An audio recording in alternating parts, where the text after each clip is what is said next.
जुंगशाही मां वाक़िआ update कंदालू। Report करे विया हुज़ूर अहमद ब्रोही।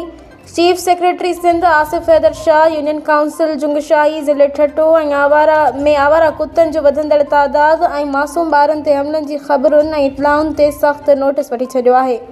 आवारा कुतनि जे ॾाढ़ण जे वाक़िअनि ते मकानी हुकूमत जो खातो मुतहरिक थी वियो आहे। एडिशनल डायरेक्टर तारिक अहमद बुगियो जे दस्तख़त सां कुता मार मुहिम शुरू करण बाबति सरकारी ख़त जारी। यूनियन काउंसिल जुंगशाही में कुते जे ॾाढ़ण जो केस रिपोर्ट थियण ते फौरी कार्रवाई जो हुकुम जारी थी वियो आहे। एडिशनल डायरेक्टर लोकल गवर्नमेंट जी हिदायत ते आवारा कुतनि जे ख़ात्मे लाइ मुहिम शुरू करण जो हुकुम।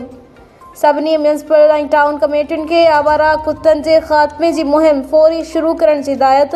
डिप्टी कमिश्नर ठट्टो जे हुक्मनि ते आवारा कुतनि ख़िलाफ़ कार्रवाई जी निगरानी लाइ हिदायत कई वई आहे। मुहिम दौरान अवामी आगाही ऐं तहफ़ुज़ खे यकीनी बणाइण लाइ पिणु हिदायत कई वई।